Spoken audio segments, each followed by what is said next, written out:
முன்னோர்கள் ஆராய்ச்சி செய்து இந்த உலகத்துல இந்த பிரபஞ்சத்திலிருந்து எடுத்த கர்மவினை தீர்க்கக்கூடிய மூல மந்திரம். நீங்க கோவில்ல போய் விளக்கேத்துறதா இருந்தா இந்த மந்திரத்தை ஒரு முறை சொல்லுங்க. முற்பிறவியில செய்த பாவங்கள் எப்பிறவிக்கும் தொடராமல் இருக்க இப்பிறவியிலேயே என் தந்தை வழியில் வந்த கர்மாவினை, என் தாய் வழியில் வந்த கர்மாவினைகள், என் தாயுடைய கர்ப்பத்திலிருந்து நான் இந்த பூமிக்கு கொண்டு வந்த கர்மாவினைகளும் இன்றோடு நிவர்த்தியாகட்டுன்னு 5 தீபம் விளக்கேத்தி சாமிக்கு தேங்காய் வளம் பூ மாலை கல்கண்டு வாங்கி அர்ச்சனை பண்ணி உங்க ஜாதகத்தை கொண்டு போய் சாமி பாதத்துல வச்சு இன்னையோட எனக்கு எல்லாம் நல்லது நடக்கும்னு மனசார கும்பிட்டு வாங்க. வாழ்க்கையில அசுர வளர்ச்சிக்கு வந்து. அனைவருக்கு வணக்கம். பாரம்பரிய திருவள்ளுவர் குல வம்சம் பிரசன்ன ஜோதிடர் சுப மாரிமுத்து திருப்பூர்லேருந்து இந்த பதிவு உங்களுக்காக. சுவாதி நட்சத்திரத்தை பற்றி இன்றைக்கி பார்க்க போகிறோம். இல்லைங்கம்மா? ரொம்ப சந்தோஷம்.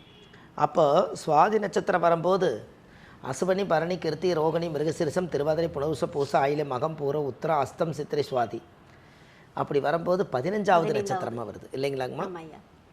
இந்த 15வது நட்சத்திரம் வந்து சுவாதி நட்சத்திரம். இந்த 15வது நட்சத்திரம் சுவாதி நட்சத்திரமாக இருக்கிறதுனால நம்ம முன்னோர்கள் வாழ்ந்ததெல்லாம் சுவாதி நட்சத்திரம் வந்து காலச்சக்கரத்துக்கு 7வது ராசி துலா ராசி. இந்த துலா ராசியில் தான் சுவாதி நட்சத்திரம் பிறக்கும். இந்த துலாம்ங்கிறது யார் அப்படின்னு கேட்டிங்கன்னா சுக்கரனுடைய வீடுங்க. ஓகே. இது அதிகமாக பார்த்தீங்கன்னா சுவாதி நட்சத்திரம்ங்கிறது தேன்பூச்சி.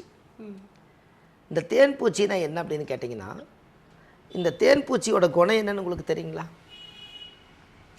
தேனெல்லாம் கொண்டு வந்து ஒரு ராட்டில் வைக்கும். பார்த்துருக்கீங்க?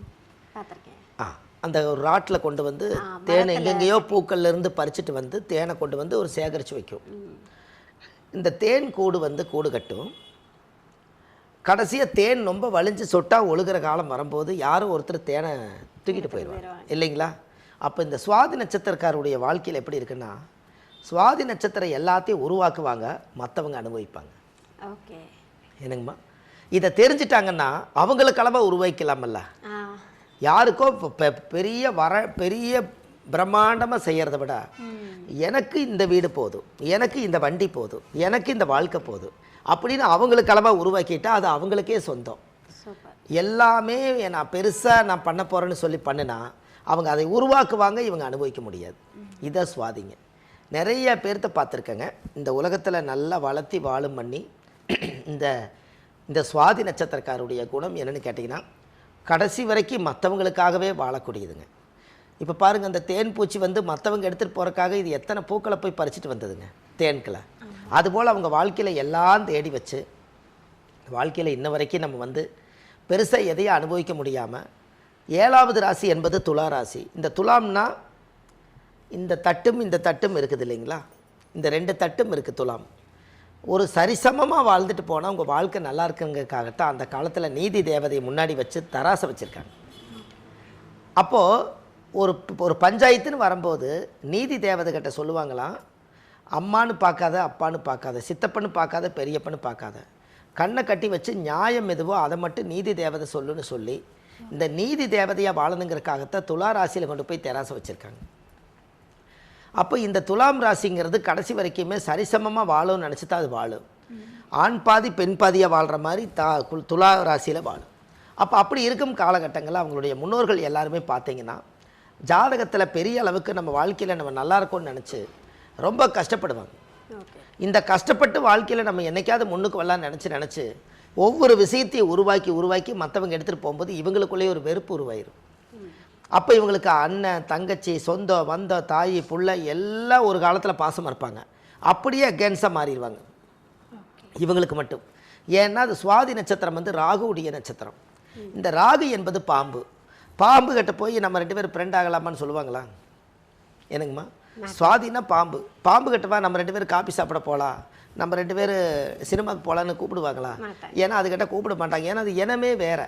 அதனால் இது எல்லாமே ஒரு காலத்தில் அறியாத வயசில் தெரியாமல் பாசம் இருக்கும்.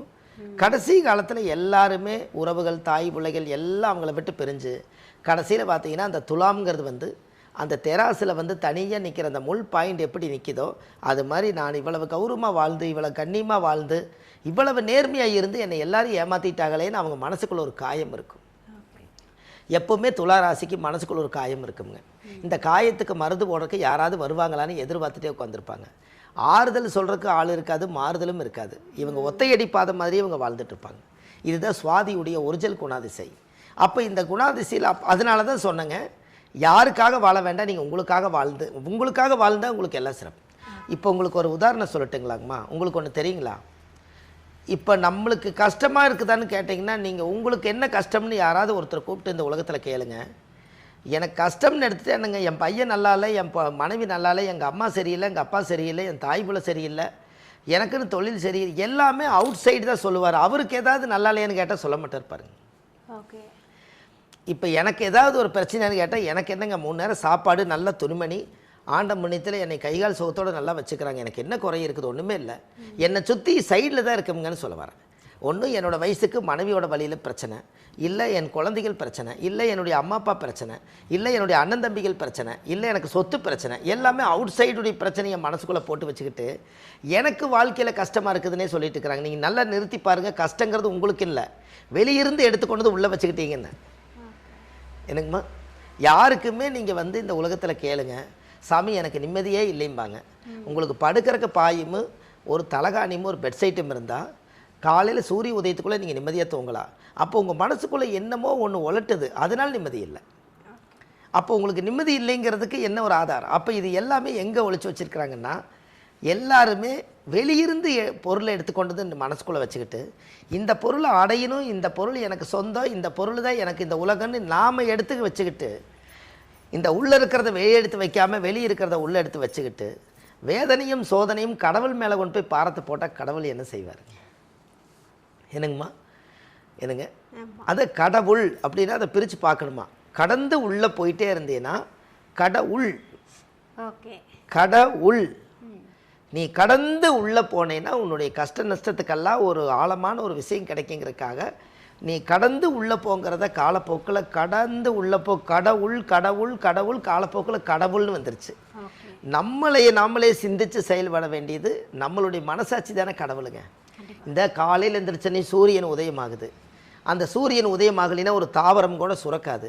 அப்போ சூரியனா அவர் கடவுளாக ஒழிக்கிறாரு, இரவில் சந்திரனாக ஒழிக்கிறாரு. அப்போ இது எல்லாம் தான் கடவுள். அப்போ நமக்குள்ள பிரச்சனை எடுத்து உள்ளத்தில் அழுகிறது, வெளியே சிரிக்கிறது, தன்னோட வேதனை தனக்குள்ளேயே மூடி வச்சுட்டு இன்றைக்கி சரியாயிரும் நாளைக்கு சரியாயிருன்னு நம்மளுக்குள்ளேயே வேஷத்தை போட்டுட்டு வெளி உலகத்துக்கு வாழ்ந்து என்ன பிரயோஜனம்? நமக்காக வாழ்கிற வாழ்க்கை எப்போது? என்னங்கம்மா? அது வேணும் இல்லைங்களா? இந்த உலகத்தில் நல்லா தெரிஞ்சு போச்சுங்க. 120 வருஷம் வரைக்கும் ஒரு மனிதனுடைய ஆயுள் இருந்தது. இப்போ 60 வயசுக்கு மேலே தடி கொடுத்துருவாங்களாட்டு இருக்குது. இந்த 60 வயசுக்குள்ளே உங்கள் வாழ்க்கையே மனநிறைவு ஆயில்னா உங்கள் ஆன்மாவே திருப்தி அடையாதே. நம்ம உடம்பு மட்டும் திருப்தி ஆகாது, நம்ம ஆன்மாவே திருப்தி அடையலைன்னா நமக்குள்ளே ஒரு ஆன்மா ஒன்று நம்மளோட வாழ்ந்துட்டு இருக்குதுங்க. இந்த ஆன்மா யாருன்னு கேட்டிங்கன்னா, உங்களுக்கு ஏதாவது ஒரு பிரச்சனைன்னா என்ன சொல்கிறாங்க வெளியிருந்து? நீ மனசாட்சியை தொட்டு சொல்லு. என்ன? நீ மனசாட்சியை தொட்டு சொல்லு, மனசுக்குள்ள இருக்கிற சாட்சி சொல்லுமான்னு பார்க்கலாங்கிறாங்க. அந்த மனசாட்சிங்கிறது நமக்கே குற்றம் எது நல்லது எதுன்னு தெரியறது. உள்ளுக்குள்ள ஒரு மனசுக்குள்ள ஒரு சாட்சி, ஒரு ஜீவன் இருக்குது. அதுக்கு நம்ம நேர்மையாக இருக்கணுங்கிறதுக்காகத்தான் எது பேசினாலும் நம்ம மனசார பேசுகிறோம். அப்போ இந்த சுவாதி நட்சத்திரம் இந்த உலகத்தில் எல்லாமே பார்த்திங்கன்னா அது மனசார மற்றவங்களுக்காக வாழ்ந்துட்டு எல்லாத்தையும் இழந்துட்டு அது தனிமரமாக தான் நிற்கிங்க. பத்தாவது ராகு என்பது ராகு உடைய நட்சத்திரம். இந்த ராகு என்பது பாம்பு. பாம்பு இருக்கிற இடத்துல நம்ம இருப்போமாங்க? அப்போ அது கடைசி வரைக்கும் வாழ்க்கையில் எல்லாம் இருக்குது, ஆனால் மனசு தனியாக தான் இருக்குங்க. இந்த சுவாதி நட்சத்திரம் துளாராசி, அது சுக்கிரனுடைய வீடு. அதனால தான் அவங்க வாழ்க்கையில் எல்லாம் கடந்த கஷ்டத்தை எல்லாம் அனுபவிச்சு என்னைக்காவது ஒரு நாள் நான் வாழ்க்கையில் நல்லா இருக்க மாட்டேனான்னு இந்த மனம் ஏங்குமா? எப்படிங்கம்மா? எல்லாத்தோட வாழ்க்கையிலையும் பாருங்கள், ஒரு குட்டி சந்தோஷம்தான் வாழ்க்கையில். அந்த குட்டி சந்தோஷத்தை கெட்டியாக பிடிச்சிக்கலைன்னா புத்திசாலித்தனம் இல்லை. என்னங்கம்மா? குட்டி சந்தோஷத்தை கெட்டியாக பிடிக்கலைன்னா இருக்கிறதே நம்ம இழந்துருவோம். நம்ம பெருசாக சந்தோஷமாக ராஜா மாதிரி வாழலான்னு நினைக்காதீங்க. ராஜா கிட்ட போய் கேட்டால் தான் தெரியும் அவரோட வாழ்க்கை எப்படி வாழ்ந்தார். இவங்க சொல்கிறது வேணால் அப்படி உதாரணத்துக்கு சொல்லுவாங்க, நான் ராஜா ராணி மாதிரி வாழலான்னு நினைக்கிறேன்னு. ராஜா கிட்ட போய் கேட்டோம்னா 1000 கதைகள் சொல்லுவார். ராணி கிட்ட போய் கேட்டிங்கன்னா நான் ஏன் பிழைக்கிறேன்னு எனக்கே தெரியம்பார். இது பேருக்கு ராஜா ராணின்னு வந்துருச்சுங்க. எல்லா வாழ்க்கையிலையும் மனித பிறவி எடுத்தால் இந்த கஷ்டத்தில், இந்த கஷ்டம் துன்ப இன்ப பிறப்பு இறப்பில் எல்லாமே இருக்குது இல்லைங்களா? எல்லாத்தையும் அனுபவிச்சதானே கலந்த கலவை தானே வாழ்க்கை. என்னங்கம்மா? 1/2 மணி நேரம் சிரித்தா நீங்கள் 1/2 மணி நேரம் அழுதாகணும். அப்படின்னா பார்த்துக்குங்க கடவுள் எப்படி வச்சுக்கிறாருன்னு பாருங்க. அப்போ இந்த சுவாதி நட்சத்திரம் அப்படித்தாங்க அவங்க வாழ்க்கை. அவங்ககிட்ட போய் இந்த மனசார இந்த கதையெல்லாம் சொன்னீங்கன்னா, எப்போங்க நீங்கள் இதை பார்த்தீங்க? நடந்ததை நடந்த மாதிரியே சொல்கிறீங்களே, இது எப்போ இதை பார்த்தீங்கன்னு கேட்பாங்க.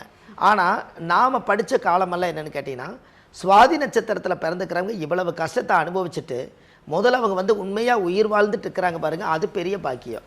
என்னைக்காவது ஒரு நாள் நான் நல்லா இருக்க மாட்டேனான்னு வைராக்கியத்துக்காக வாழ்ந்துட்டு இருப்பாங்க. இந்த சுவாதி நட்சத்திரத்தில் பிறந்தா முதல் ராகு திசையில் பிறந்தாங்களா, இப்போ ராகு திசை 18 வருஷம், ஒரு 9 வருஷம் அவங்க வாழ்க்கை அந்த திசை இருப்பு இருக்கும். அடுத்து குரு ஒரு 16 வருஷம், 16 ஒரு 9 இருங்க, 16 ஒரு 9 25. இந்த 25 வயசுக்குள்ளே இவங்களுடைய வாழ்க்கைக்கு கல்யாண வயசு வந்துடும். அப்போ ராகு முடிஞ்சு குரு, இவங்களுக்கு சனி திசையில் கல்யாணம் 19 வருஷங்க. அப்போ 25 ஒரு 20 அப்படின்னு வரப்போது ஒரு 35 34 வயசுக்குள்ளே ராகு திசை முடிஞ்சு குரு முடிஞ்சு சனி திசை வந்துடும். இந்த சனி திசை 35, புதன் திசை வரும்போது 17 வருஷங்க. இப்போ அது 35 ஒரு 17 52ங்கும் போது அப்போ இவங்களுக்கு புதன் திசை முடிஞ்சு கேது திசை வரும்போது 57 வயசு ஆயிரும். சுக்கிரன் திசையில் இவங்க ரிட்டையர்டு. என்னங்க, சுக்கிரன் திசையில் இது ரிட்டையர்டு. அப்போ இந்த ஜாதகத்துக்கு மெயினாக பார்த்தீங்கன்னா இவங்களுடைய வாழ்க்கையில் கொஞ்சம் கொஞ்சமாக ஒவ்வொரு கால திசையிலையுமே 10 வயசுக்குள்ளே அவ்வளவு கஷ்டத்தை அனுபவிச்சிருப்பாங்க. 10லேருந்து 20 வயசுக்குள்ளே இளமையில் கஷ்டப்பட்டிருப்பாங்க.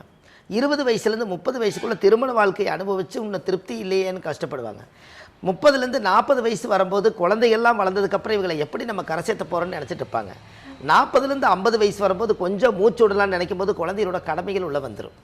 50லேருந்து 60 வயசு வரும்போது நான் எப்போ ரிட்டையர்ட் ஆகுன்னு தெரியாமல் இந்த குழந்தை கடமை முடிச்சுட்டா நான் வெளி உலகத்துக்கு வந்துடலான்னு இருக்கிறேன்னா 60 வயசு வரைக்கும் இருப்பாங்க. இந்த 60 வயசுக்கு மேலே தான் அவங்க வாழ்க்கையை முதல்ல அமைதியாகும். அது வரைக்கும் இவங்களுடைய போராட்டம் இருக்குன்னு வச்சுக்கோங்களேன். அப்போ இது எல்லாமே இந்த சுவாதி நட்சத்திரத்துக்குள்ளே இவ்வளவு ரகசியங்களையுமே ஒரு பெண்ணாக இருந்தால் அந்த பெண்ணோட மனசுக்குள்ளே இவ்வளவு பாரத்தையும் கொண்டு போய் நம்ம துணிச்சு வச்சுட்டா அந்த பொண்ணை எப்படி மனசை இறக்கி வச்சுட்டு சந்தோஷமாக வாழுன்னு சொல்லுங்கள். அதனால தான் வெளியிருந்து பார்க்குறவங்களுக்கு நல்ல துணிமணி கட்டியிருப்பாங்க, முகபாவனை நல்லாயிருக்கும், எல்லாரும் போட்டுக்கிற மாதிரி கை நிறைய கால் நிறைய கழுத்து நிறைய நகை நட்டு போட்டிருப்பாங்க. அவங்கள புதுசாக தனியாக உட்கார வச்சு ஒரு அறையில் உட்கார வச்சு கதை கேட்டிங்கன்னா காசி படத்தில் சொன்ன மாதிரி என் மனவானில் சிறகை விரிக்கும் வண்ண பறவைகளே என் கதையை கேட்டால் உங்கள் சிறகுகள் தன்னால் மூடிக்கொள்ளும். அப்படித்தான் அவங்க வாழ்க்கை இருக்குமாங்க. அப்போ அவங்களுக்கெல்லாம் ஒரு கோயிலுக்கு நீங்கள் போயிட்டு வந்தால் கண்டிப்பாக அதுலேருந்தாவது ஒரு மாற்றம் கிடைக்கும் இல்லைங்களா. அதனால் சுவாதி நட்சத்திரக்காரர் உண்மையாலுமே சாதிக்க பிறந்தவங்க, எதுலேயுமே தோற்று போக மாட்டாங்க. அப்பளவு கஷ்டம் அனுபவிச்சும் கூட இன்னமும் நம்ம நல்லா இருக்கிறதுக்கு ஒரு வழி பிறக்குன்னு சொல்லி உயிரோடு இருக்கிறாங்க, உயிர் வாழ்கிறாங்க. அப்படின்னா ஏதோ ஒரு தேடல் இருக்கா இல்லைங்களா. அப்போ கண்டிப்பாக அந்த சுவாதி நட்சத்திரத்துக்கு உண்டான கோயில் இந்த பதிவில் கொடுக்குறேங்க. அந்த கோயிலுக்கு போயிட்டு வந்தாச்சுன்னா அவங்க வாழ்க்கையில் ஒரு அசுர வளர்ச்சி இருக்குங்க. கண்டிப்பாக இதை செய்துட்டு வரட்டுங்க. அந்த நட்சத்திர தோஷ நிவர்த்தியானால் இந்த பாரமெல்லாம் குறைஞ்சு நிம்மதியும் சந்தோஷம் நிரந்தரமாக இருக்கும். சரிங்களாம்மா? அதாவது சுவாதி வந்து குட்டி சந்தோஷத்தையும் கெட்டியாக முடிச்சுக்கணும்னு சொல்லிட்டு ரொம்ப அழகாக சொல்லிட்டீங்க. ஏன்னா வந்து பல்வேறு கஷ்டங்களை வந்து எனக்கு தெரிஞ்சு சுவாதி வந்து தனியாக நின்று ஃபேஸ் பண்ணுறாங்கன்னு நினைக்கிறேன். கண்டிப்பாக நீங்கள் கொடுத்துருக்கக்கூடிய இந்த விளக்கம் அப்படின்றது வந்து அவங்களுக்கு வந்து மன நிறைவை கொடுக்கும் அப்படின்னு ஐயா. சரி ஐயா, ரொம்ப நன்றிங்கம்மா. வணக்கம்மா. இப்போ சுவாதி நட்சத்திரக்குமே நீங்கள் வந்து பலன்கள் வந்து எதிர்காலத்தை வச்சு ரொம்ப அழகாக சொல்லி முடிச்சிட்டீங்க. கண்டிப்பாக அவங்களுக்கு ஒரு கோவிலும் சொல்கிறதா சொல்லியிருந்தீங்க. கண்டிப்பாங்கம்மா. இப்போ இந்த சுவாதி நட்சத்திரம் எந்த கோவிலை போய் வழிபட்டுட்டு வரணும்? கண்டிப்பாங்கம்மா. அதாவது இது வரைக்கும் நிறையா மக்களுக்கு ரகசியமாக தெரியாத ஒரு கோயில் வந்துங்க, சுவாதி நட்சத்திரத்துக்குன்னே ஒரு கோயில் இருக்குது. ஓகே. இந்த சுவாதி நட்சத்திரத்துக்கு எத்தனையோ கோவில்கள் இருக்குதுங்க. ஆனால் நட்சத்திர கோயில் இது வரைக்கும் மக்களுக்கு தெரியணும் இல்லைங்களா. அது சென்னையில் பூந்தமல்லி பக்கத்தில் சித்துக்காடுங்கிற ஊரில் தாத்திரீஸ்வரர்னு ஒரு கோயில் இருக்குதுங்க. இந்த கோவிலில் போய் சாமிக்கு 5 விளக்கு தீபம், சுவாமிக்கு தேங்காய் பழம் பூ மாலை கல்கண்டு வாங்கி அர்ச்சனை பண்ணி அந்த கோவிலில் சாமி கும்பிட்டு வந்தீங்கன்னா அன்னையிலேருந்து உங்களுக்கு அசுர வளர்ச்சிங்க. இதை பண்ணிட்டு வாங்க, நல்லதே நடக்கும்.